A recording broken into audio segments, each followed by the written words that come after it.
Hello everyone, कैसे हैं आप लोग। आज की इस वीडियो में मैं आपके साथ मैरिको लिमिटेड कंपनी के जून क्वार्टर वन फाइनेंशियल रिजल्ट को डिस्कस करने जा रहा हूं। कंपनी ने अपने जून क्वार्टर वन फाइनेंशियल रिजल्ट को आज के दिन यानी कि 4 अगस्त को डिक्लेयर कर दिया है। अगर मैं आपको कंपनी के रिजल्ट को शॉर्ट में बताऊं तो इस क्वार्टर में कंपनी का जो रिजल्ट है काफी अच्छा और शानदार देखने को मिल रहा है। कंपनी की रिवेन्यू की बात की जाए तो कंपनी के रिवेन्यू में प्रीवियस ईयर के मुकाबले इस क्वार्टर में 23.31% का जंप देखने को मिल रहा है। कंपनी के अगर मुनाफे यानी कि नेट प्रॉफिट की बात की जाए तो कंपनी के मुनाफे में 8.42% की जंप देखने को मिल रही है। अब हम जान लेते हैं इस रिजल्ट को थोड़ा सा डिटेल में सबसे पहले हम बात कर लेते हैं कंपनी के रिवेन्यू के बारे में, यानी कि कंपनी का जो मेन बिजनेस है वहां से कितने करोड़ की रिवेन्यू जनरेट हुई है उसके बारे में। देखिए, इस क्वार्टर में कंपनी की 3,259 करोड़ की रिवेन्यू जनरेट हुई है। प्रीवियस क्वार्टर में देखेंगे तो 2,730 करोड़ की रिवेन्यू जनरेट हुई थी। प्रीवियस ईयर में देखेंगे तो 2,643 करोड़ की यहाँ पर रिवेन्यू देखने को मिल रही है। इसका मतलब कि इस क्वार्टर में कंपनी की जो रिवेन्यू है, जब हम उसको year on year wise compare करते हैं तो कंपनी की रिवेन्यू में 23.31% की जंप देखने को मिल रही है, जो कि इसके लिए एक पॉजिटिव पॉइंट है। अब हम बात कर लेते हैं कंपनी के अदर इनकम के बारे में। इस क्वार्टर में कंपनी की 56 करोड़ की अदर इनकम है। प्रीवियस क्वार्टर में 47 करोड़।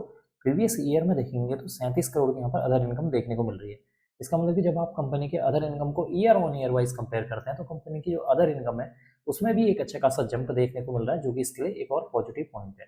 अब हम बात कर लेते हैं कंपनी के खर्चों के बारे में, यानी कि एक्सपेंसेस के बारे में। कंपनी बिजनेस कर रही है तो बिजनेस को चलाने में कई सारे खर्चे होते हैं, तो अब हम उसके बारे में डिस्कस करने जा रहे हैं। देखिए, इस क्वार्टर में कंपनी के 2,659 करोड़ के खर्चे हैं। प्रीवियस क्वार्टर में 2,336 करोड़।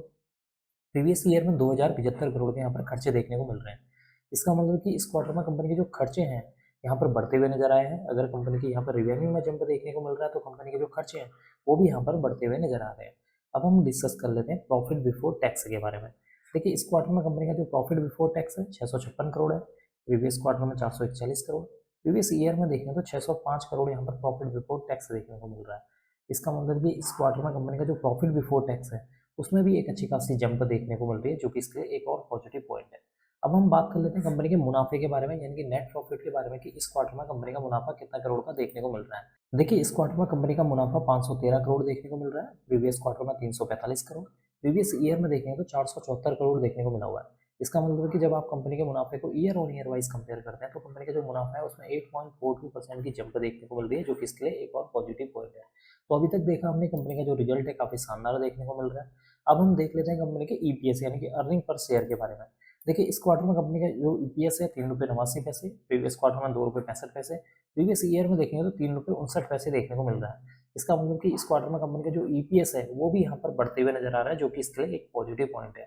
तो कुल मिलाकर देखा जाए तो कंपनी का जो रिजल्ट है काफी शानदार और जबरदस्त देखने को मिल रहा है। कंपनी की जो रिवेन्यू है उसमें 23.31% की जंप देखने को मिल रही है। कंपनी का जो नेट प्रॉफिट है यानी कि मुनाफा है उसमें अराउंड 8.42% की यहाँ पर जंप देखने को मिल रही है। कंपनी का जो ईपीएस है वो भी यहाँ पर बढ़ता हुआ नजर आ रहा है। तो कुल मिलाकर इस क्वार्टर में कंपनी का जो रिजल्ट है काफी शानदार और जबरदस्त देखने को मिला हुआ है। अब मैं इस वीडियो को यहीं पर एंड करूंगा। उम्मीद करता हूँ कि आपको यह वीडियो पसंद आई होगी। अगर आपको यह वीडियो पसंद आई तो please like share and subscribe करना ना भूलें। Thank you.